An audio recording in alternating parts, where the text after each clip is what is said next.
Thank God it's Friday. Good morning. Welcome to the final episode of Business Morning on Channels Television. It's the last one for the week. Well, let's make the most of the next 55 minutes. I'm Ini John McQuarrie. Let's begin in the global oil space. This morning, we see that oil prices rose, set for their sixth weekly gain amid concerns of tight supplies as major producers continue their policy of limited output increases amid rising fuel demand. Brent crude futures climbed 45 cents to $89.79 a barrel, while U.S. West Texas Intermediate crude futures rose 50 cents to $87.11 a barrel, having declined 74 cents yesterday. WTI also reached a 7-year high of $88.54 earlier in the session.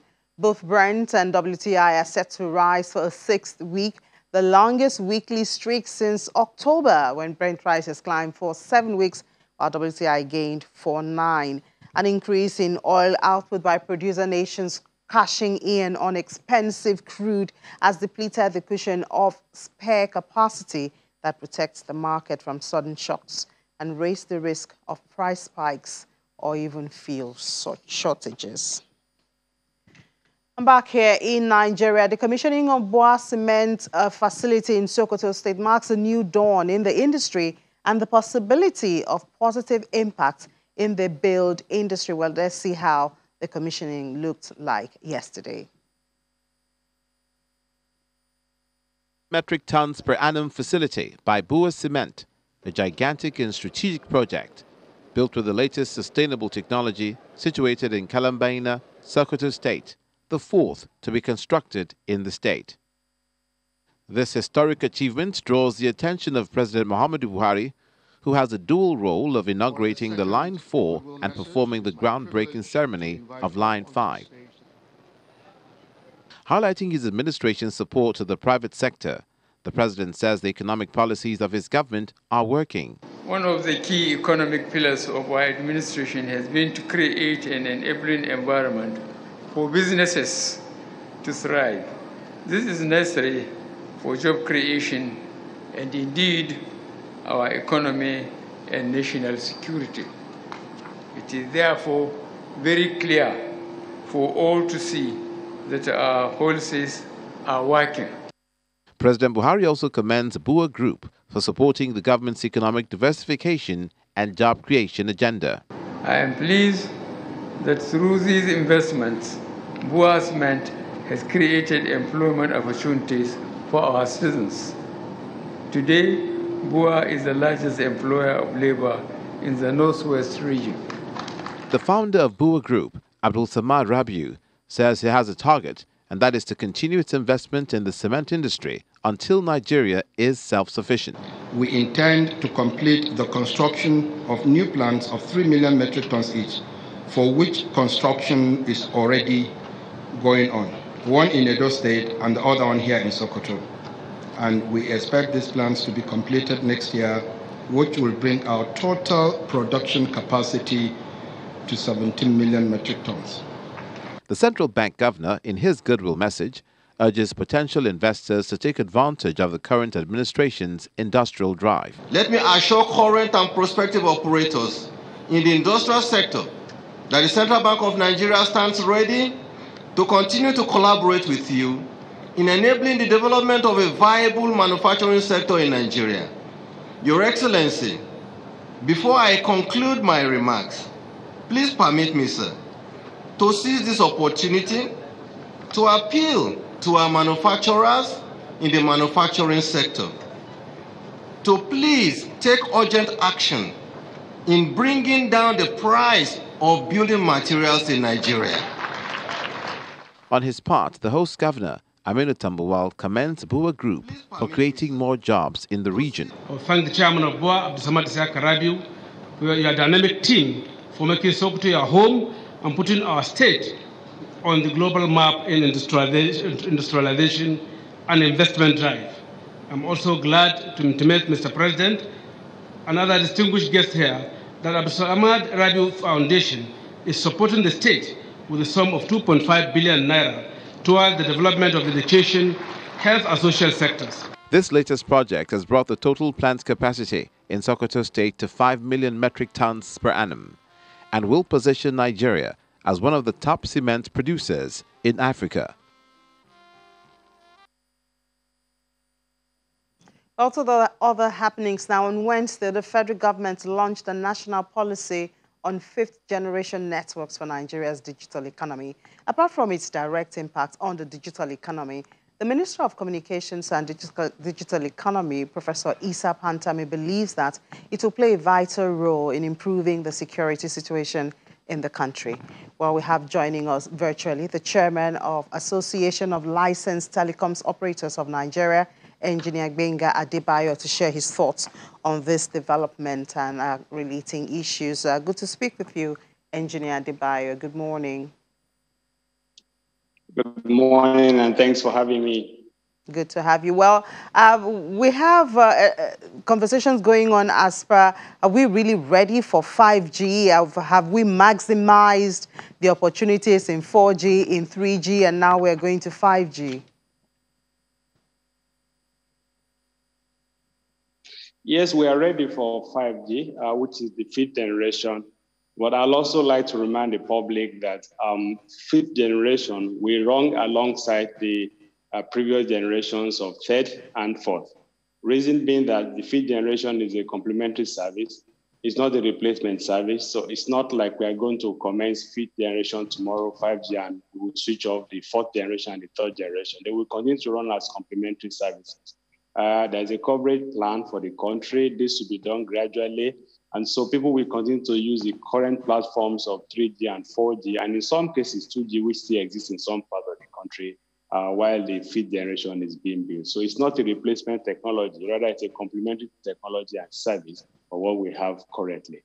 So we are ready to go. We are good to go. The policy is in place. The spectrums have now been auctioned, and we are just waiting for those who have subscribed to the spectrums to commence operations. So what opportunities does this bring? What space does it open? What new thing can we expect to enjoy with this fifth generation network? Mostly in the area of high data transfer, high speed of data transfer. Today we are talking about the home office. Today we are talking about the Internet of Things.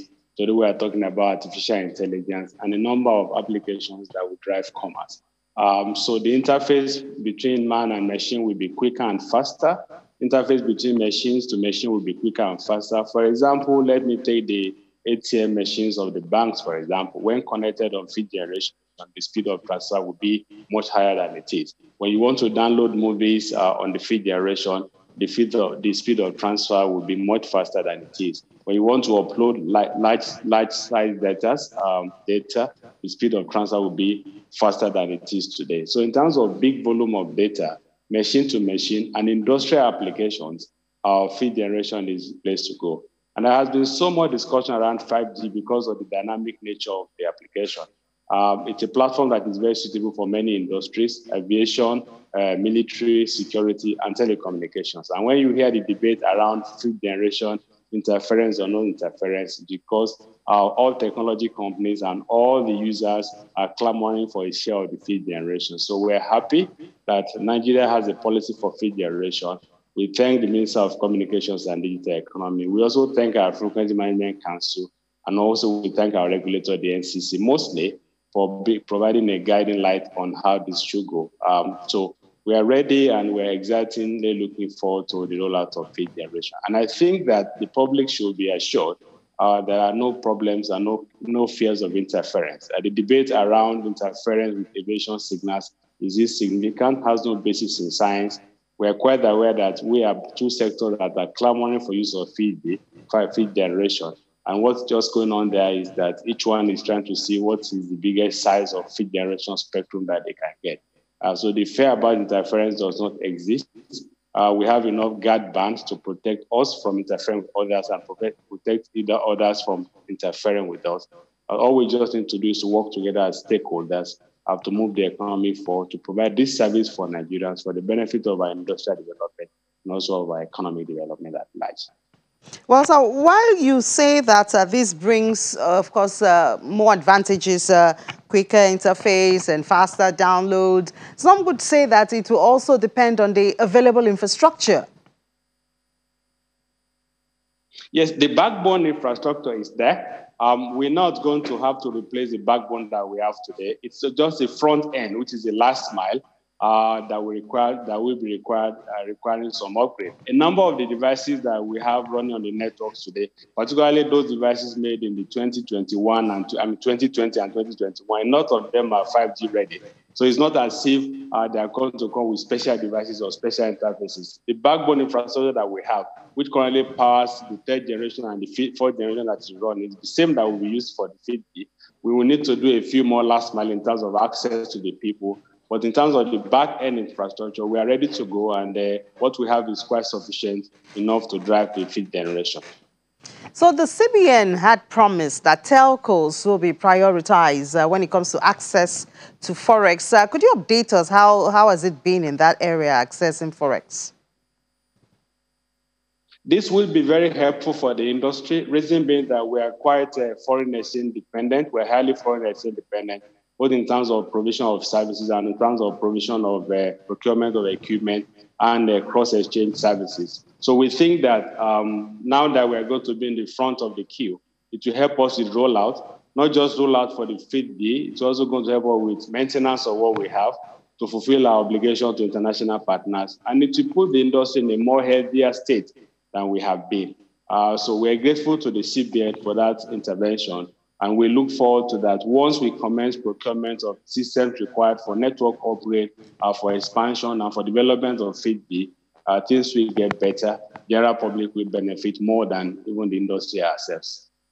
And with this introduction of the 5G, tell us, how does it affect or how does it shape your outlook for digital economy for the year 2022?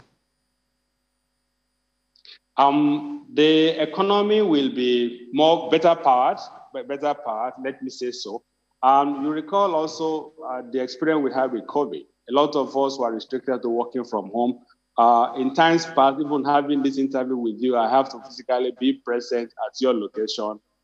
Today, a number of people are dependent on telecom services, and almost all sectors of the economy now rely on one form of data service or the other to be able to drive their business. So what this will do for us, once we have robust, dynamic, and what I will call more intelligent networks, it will be better for the entire economy.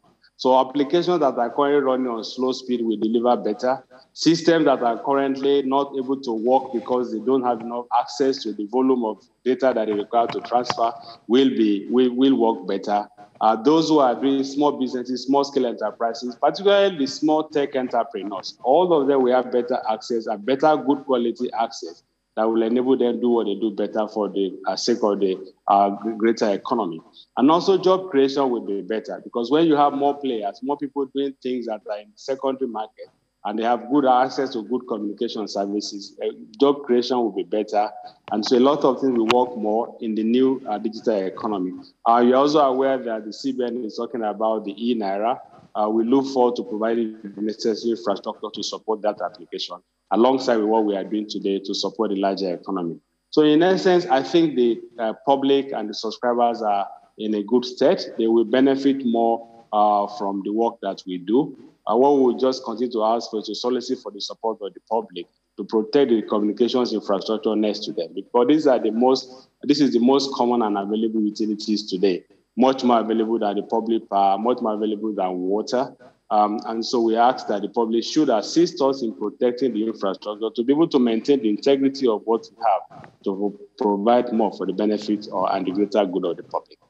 Are we talking about costs here? Because obviously better technology, faster download, all those things also come at a cost. Are we talking of a cost? Is it accessible to, you talked about the small and medium scale enterprises who would like to upgrade their operations with technology, to better profitability and also contribution to the economy? Generally, cost is driven by market forces, and the more the number grows, the lower the unit cost will be. And also, when you have better access and you have greater speed, utilization of the resources becomes more efficient. So in terms of the base cost, we think things will get better in the next dispensation. The reason being that there will be better availability, there will be better access, there will be better utilization of the resources that is currently available. Imagine today you are downloading a file at 10 minutes, in 10 minutes. Tomorrow you will download that same file in 1 minute. So the utilization of your bandwidth resources becomes a lot more efficient and effective.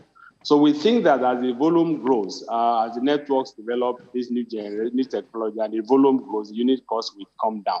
It will not cost people more the first day. Reason being that the current applications will continue to run on the current technologies that we have. So things will not change in the first day. So as we develop on the 5th generation, as we grow the volume, as dynamic applications are introduced and applications become better utilized, we expect that the unit prices will go down as the volume scales up.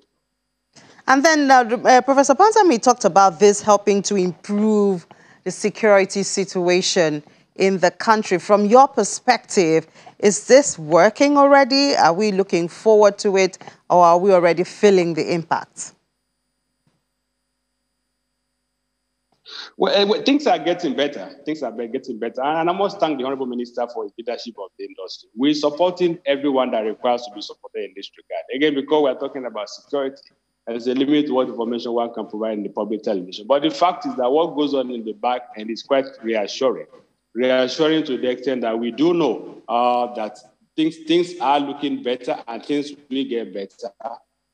Things that we could not provide years back. Today, we're able to provide it for the security services. And looking forward, part of the clamor for use of 5G is actually because the application is, the spectrum is so dynamic that every sector of the economy wants to share it. Security services want, military wants it, intelligence services want it, aviation wants it, and all of that. And so in applying this to supporting the security architecture of the country, we are quite confident that complementing the effort that is being made by government at various levels, our role as an industry will make things better for the public. So the assurance is that with the introduction of 5th generation, the work of the security and intelligence services will certainly be better than it had been in times past. So we are very confident and we are hopeful that with this new technology, things will certainly get better.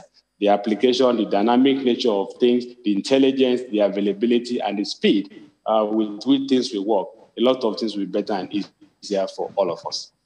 Okay, we have a lot of policies in Nigeria, and sometimes it seems the policies are applauded or discussed or heard about just at that point when it comes on air or when it is being launched. What for you do you think should be some immediate steps by the government to ensure that this policy has sustaining benefits to the people, the people who really need to feel the impact of it?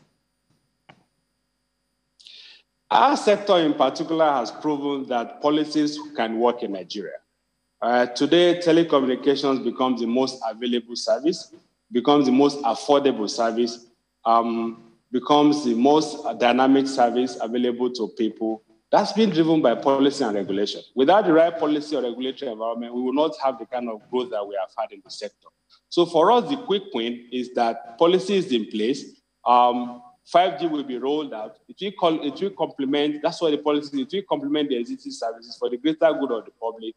And we are working along those lines of the policy provisions. And also, we are being guided by the regulatory framework of our regulators. So I think our sector in particular is an example that where policy is properly implemented, things will get better for the public. Today, we are talking about 5th generation of technology, like they are talking about it in all parts of the world. That means we are not behind. Suppose we don't have a policy for 5G, we will not even be talking about 5G today. Today, we are talking about complementary services, the big data, the Internet of Things, and all that. We're doing so because there is a policy in place to make that work. So for us as a sector, we believe in policy formulation and implementation of those policies. And with the right policy in place, the right regulatory environment, the growth of what we have in our sector is what you will have. We do wish that other subsectors of the economy do have the kind of policies that we have in place. The larger economy will be better for it. And we hope that others can actually take a cue from what's happening in our sector. So in our case, a policy is not just a paper thing. It's provided. We are working with it. We are guided by it. But not just are we technology company, we are international players who play not just in the local space, we play in the international space. And with the policies that we have in place, I think we have become today one of the world leaders in terms of rapid development of services, availability of services, and even cost of service to the end user. All of these are being guided by policy and regulation. All right, we have to thank you so much, Engineer Gbenga Dibayo, Chairman, Association of Licensed Telecoms Operators of Nigeria. Thank you for sharing your thoughts with us on the launch of the 5G network. Enjoy the rest of your day. Thank you for having me. Thank you.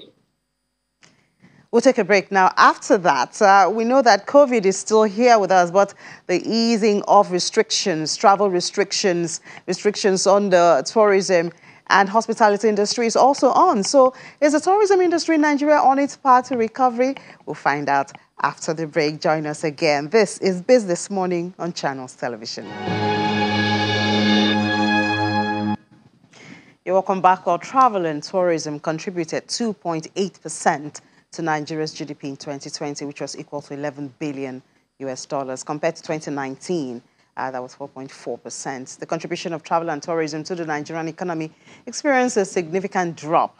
Is Nigeria's tourism sector back on the path of recovery after the pandemic struck in 2020, where we have Mr. Lucky George? He's the Executive Director of African Travel Commission, to speak to this and tell us his perspective. Good to see you, Mr. Lucky. Good morning. Good to see you and good to be here.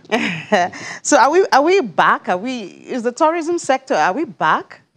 Not at all, but we're just getting signals that, of course, based on the availability of the vaccine and a lot of people are being vaccinated, we hope that with time, gradually we'll approach what we call a benchmark of about 50–60%. But at the moment, most hotels... 50–60? Yeah, we are still doing below 20% in some area because of the travel restriction and the protocol exactly, because it's really very cumbersome to travel now. If you travel nowadays, you'll be subjected to a lot of tests, a lot of delays and all that. And most people, if it's going to be an holiday trip, it's not worth it at this time. Because, I mean, just yesterday, the UAE lifted its travel ban on 12 African countries, Nigeria included. But like you noted, traveling can be cumbersome now and more expensive because you have to do the tests mostly when you're coming in and when you're going out. So these are still discouraging factors. Absolutely, absolutely. Because, we don't have... most of the destination Nigerian visit, we don't have direct connection in most cases. You have to go to the first country where the airline originates from before you can actually travel to your destination. And at the end of the day, it makes the journey much more cumbersome, like I already said, and of course, more expensive. With that alone, a lot of families and of course, exception on a business trip, yes, it's worth it. But if it's just for holiday, you have to think twice. So shouldn't this make us look at domestic tourism? Nigeria is quite large with different, shouldn't it turn our attention inwards?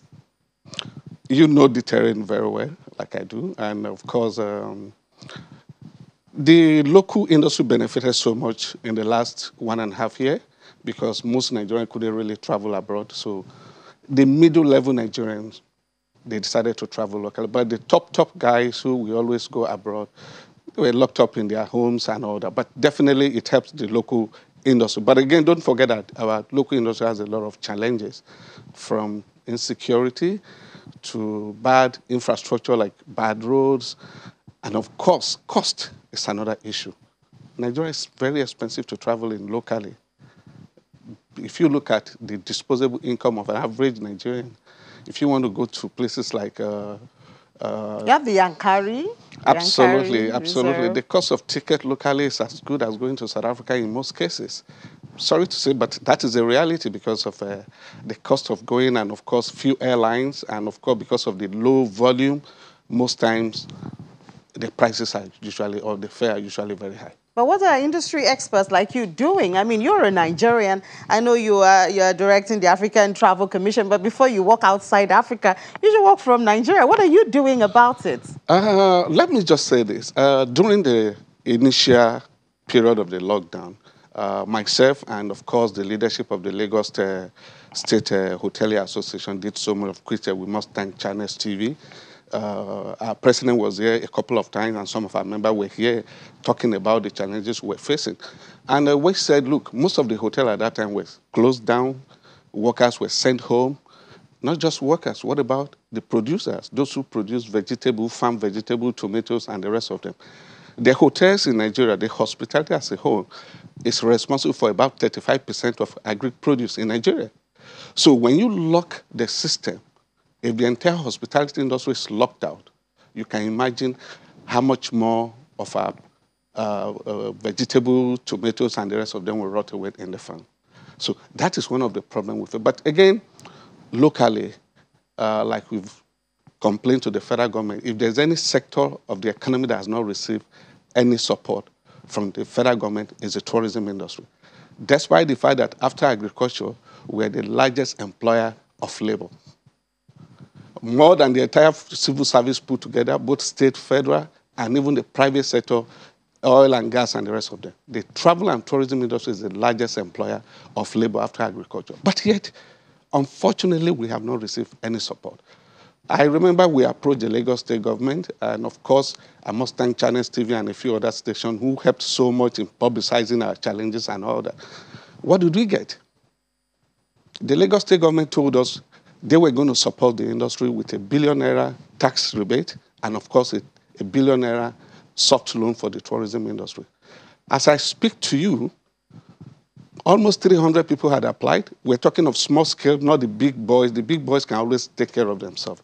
But when we fight as a federation, the tourism federation level, we are fighting for the weak ones among us. But unfortunately, despite the fact that we're paying 5% consumption tax to Lagos state government, only 21% of our members have been able to access this loan. And sometimes it's peanut. How far can 5 million naira help a hotel of 50 rooms or 30 rooms in Lagos? A travel agent, a tour operator that has locked shop for almost 2 years, you are giving them 1.5 million. What would they do with it? And as I speak to you, out of the 1 billion naira, only 21 people had benefited. Out of the 1 billion naira, 54.1 million naira only has been disbursed in the last 2 years that the governor has approved. I had personally communicated to the governor, and most time my letters I refer back to the ministry, to the commission, and of course, it's usually the roadblock. But I am saying this because most of our members that were supposed to benefit from this so-called gesture did not, and yet we are paying taxes. Some of us who were not registered with Lagos State, we just registered with the Corporate Affairs Commission, were made to register with the Lagos State government. We did this.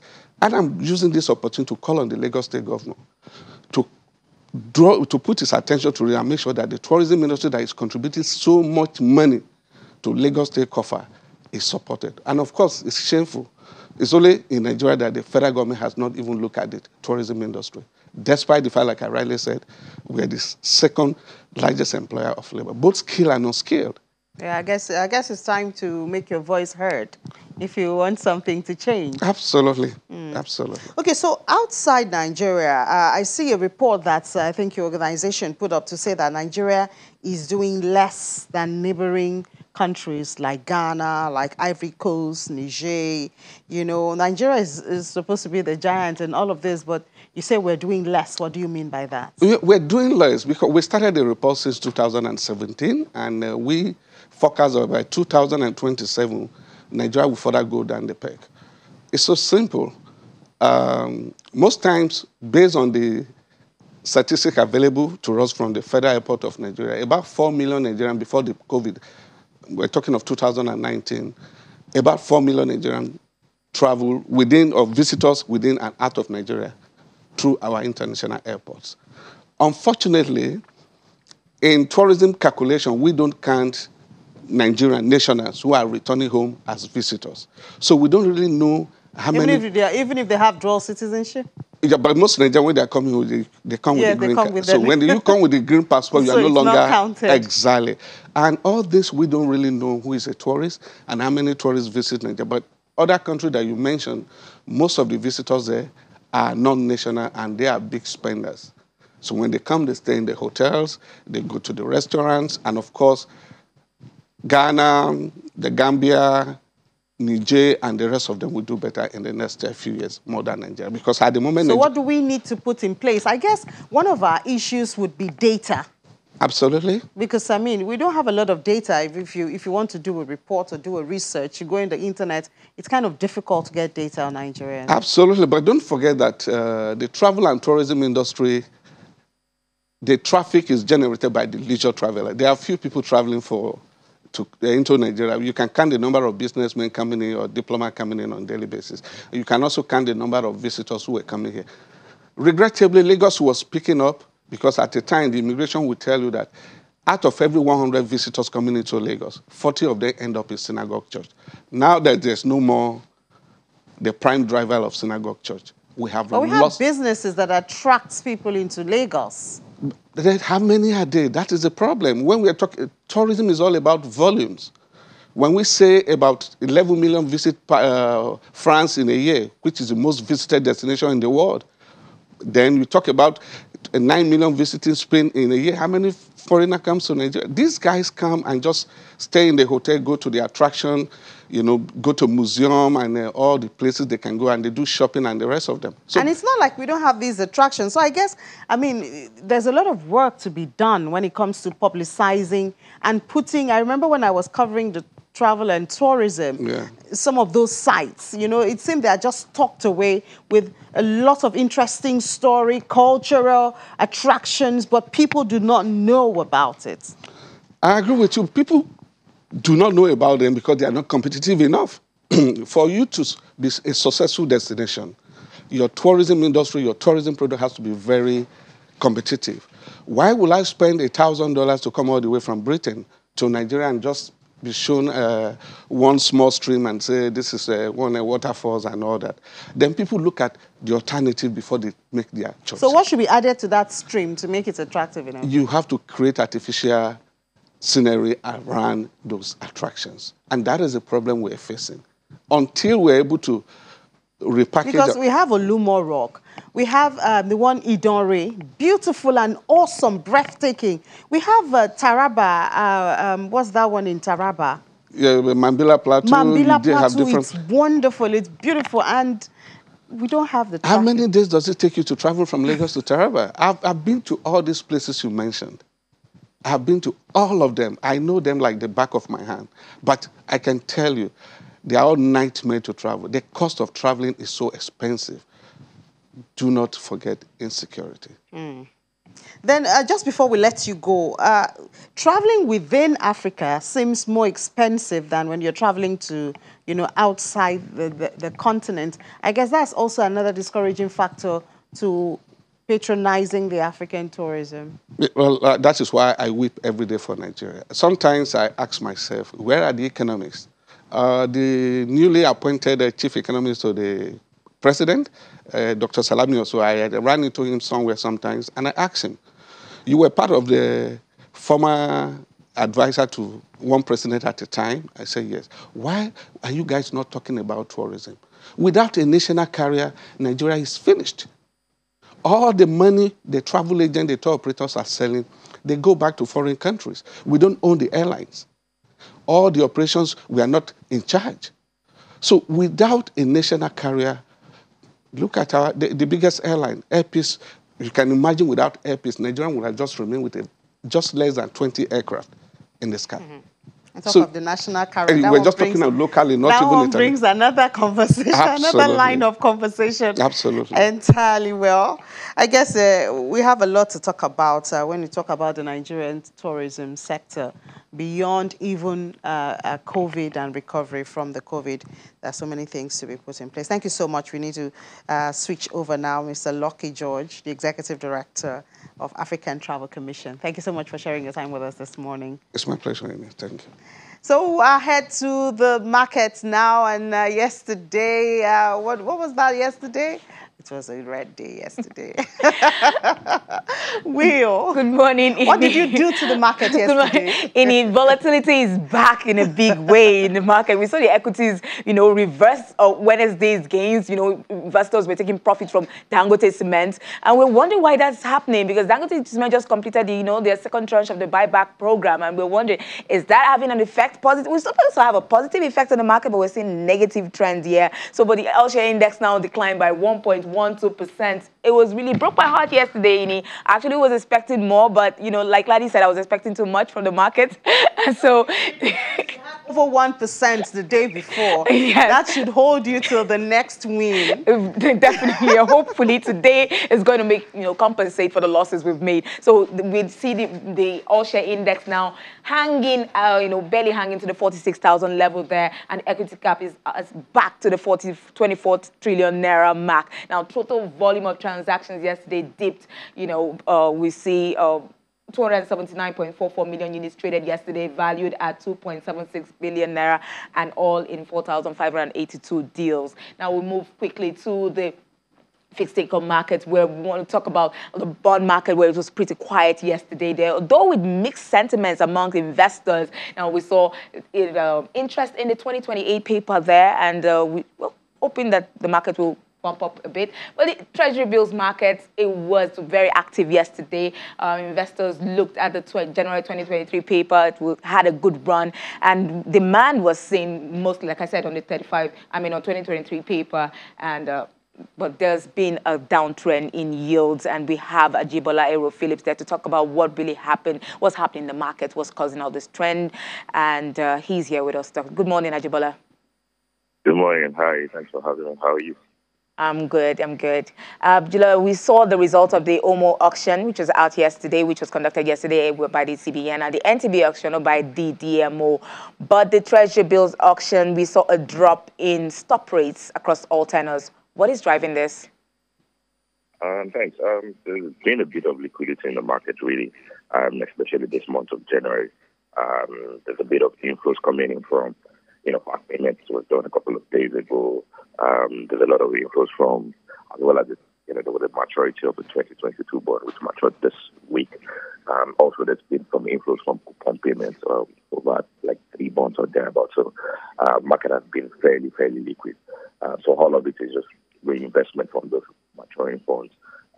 Investors are looking to, you know, invest some of this maturities that they have, some of this monies that they have that have come from this maturities and investing in the short head of the call. So you see that there's been a bit of demand pressure at the short head of the call in the bond market, as well as in the treasury bill, you know, largely because, you know, that's a short paper in general. So we're looking more closely at the NTB auction, the results. Why is it particular that across all sectors, we thought there was going to be an uptick in the long end of the curve, that's the 1-year paper. Why in particular? You talked about liquidity being in the system, and probably CBN trying to mop up more funds. But what is the reaction? How is this going to affect the markets? You know, what should analysts and investors be looking at right now? In the short term, because of all of this liquidity, we're going to see a drop in yields just in the very short term. And that's because if you look at the NTB auction, if you see the subscription rates across all the tenors, there was a bit of oversubscription. The longer that you specifically mentioned was oversubscribed by about 365%. The shortest tenor, which is 91 days, was oversubscribed by about 473%. So there's just a lot of liquidity in the system as of right now. So yeah, anybody looking to invest will probably be invested in the short end of the call, you know, looking into the future, because we're still expecting that to be, you know, will trend back up at some point. But because of the specific period that we are in, there's just a lot of liquidity in the system, and, you know, should be trying as much as possible to mop up all of that, and then there's a bit of reinvestment as well from investors. So what should we expect today, for the rest of the day, and next week in particular, because we're moving to the end of the month? So what should we expect? Expect that there'll probably be some more withdrawals, a bit of more popular bias this week. I think there should be a bit of maintenance today. So expect that there'll be a bit of mop up of that liquidity today from the central bank. Expect that yields will still trend downward between now and maybe midweek before we begin to see the uptick back in yields generally. Thank you so much, Ajibola Aero Phillips, at FX Trading at FBN Quest Merchant Bank. Thank you for coming on the show. Thank you. So, back to the equities market. You know, the 280 billion naira loss yesterday still got me down, but I'm going to stay, active and very, very much spirited today just to watch and see what will happen. Please do. Do because, I think it's just a circle. So you see the market go down and then a lot of people come into the market, which is always a good time when the market is down. And then you see it go up and people take profits because investors are there to make profits. True. It's a natural circle. So take heart, don't worry. Thank you, Ini. All right, Will, thank you so much. Yeah. We'll take a break now. When we come back from that break, we have a lot to talk about in the crypto space, and Laddie Williams will be joining us then. To stay with us. It's Business Morning on Channels Television. You're welcome back. Well, I remember, was it yesterday or 2 days ago, I did make a prophecy. Okay, so Laddie, am I now a prophet of the crypto space, yes or no? It seems your crystal ball was on point yesterday. You said it would be a green Friday, and yes, it is green. Not as green as we want it to be, but it's green. Yeah, but green anyway. It's a shade of green. So it's not looking good. It's looking good, actually, this morning. It's a mixed market, but it's mostly green. Market cap there inched up about 2.70% at $1.67 trillion.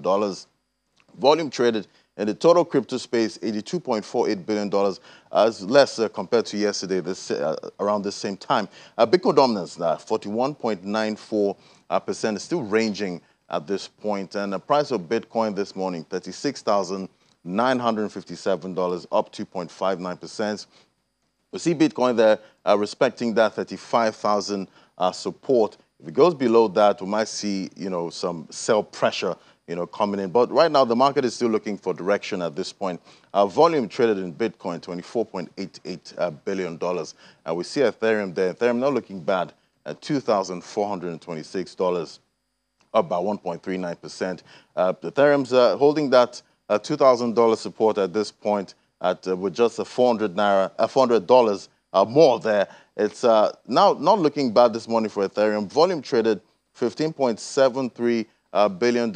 Total value locked in the Ethereum blockchain is also trending up, but some other blockchains are competing there with Phantom coming up really strong at this point. Top auto market cap, we see BNB, $387. It's up about 6.06%.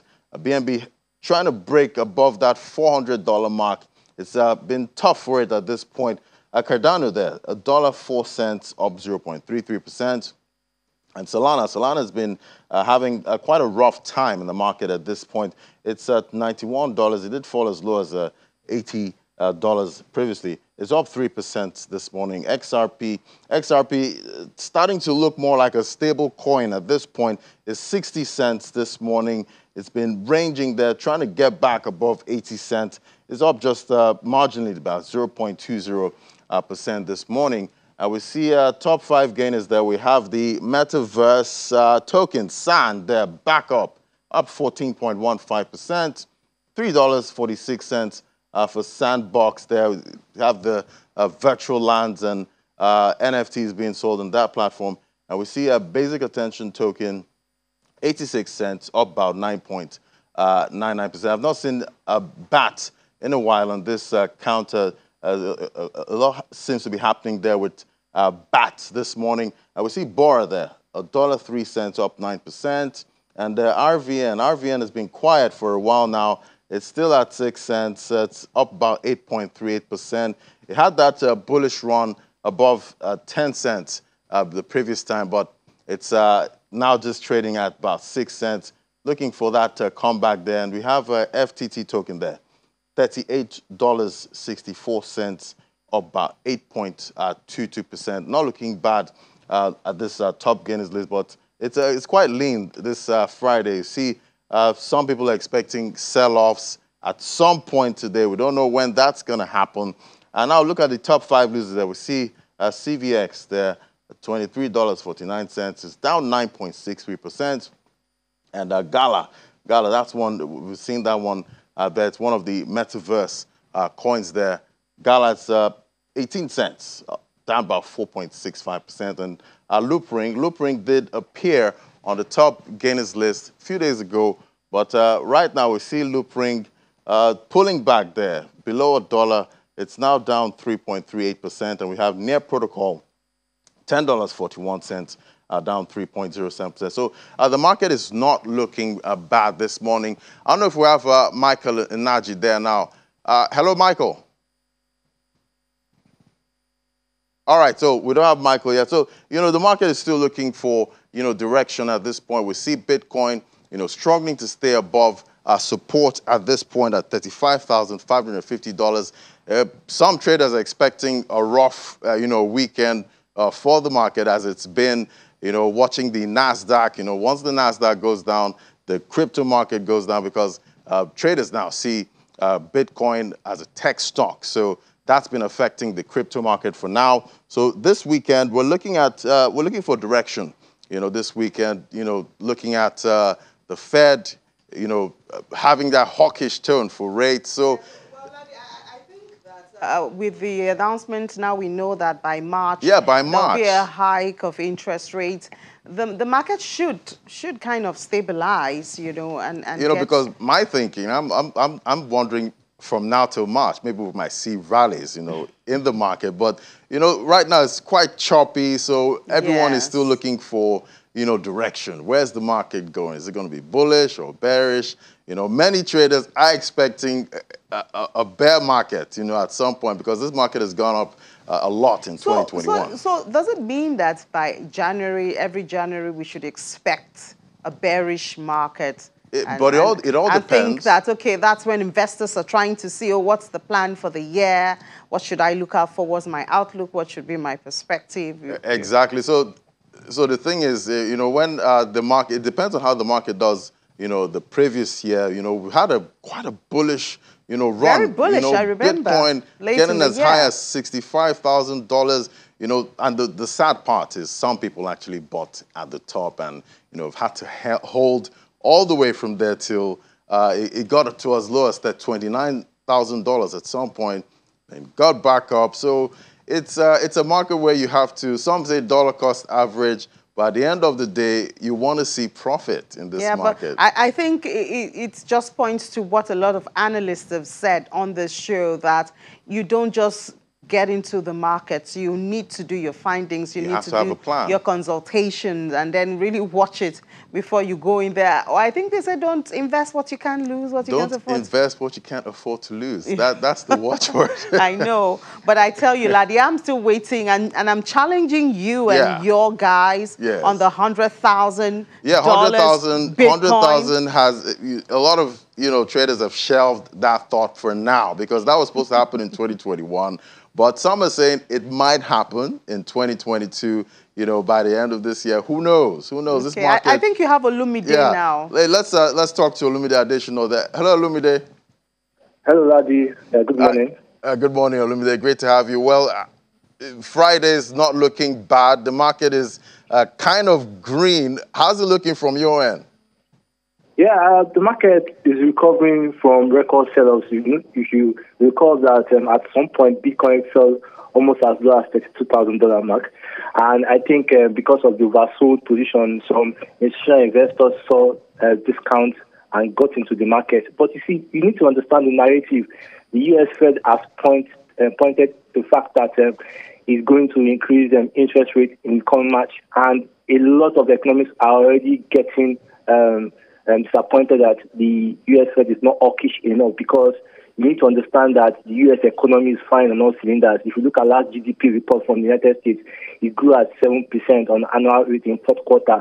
That tells you that the U.S. economy fired on all cylinders. So tightening the economy seems to be the best situation, so that the economy will not get overheat. So coming to the crypto market, I'm expecting more downsides, because also Joe Biden some days ago was reported to have issued some executive order, which is not yet public yet, on regulating Bitcoin, surprisingly. So if that comes out to play, I won't be surprised to see Bitcoin dropping below $30,000 mark. But you see, the thing you need to understand is that the difference between the 2017 bear market and the bear market we are following right now is that institutions are coming to the market. So at some point, we will see Bitcoin dropping very low. But the truth of the matter is that I don't personally see Bitcoin hitting the $100,000 mark, based on the narrative we are present in. Omicron is still disrupting the market. We are seeing geopolitical tensions in between Ukraine and Russia, and that is also playing into the crypto market.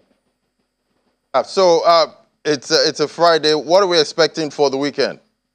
Yeah, I'm expecting a dull momentum. What I mean is that Bitcoin will be ranging between the 34, 35 support level to between 37, 38. I don't expect anything drastic, but it depends on institutional sentiment. But my outlook for the week is still bearish.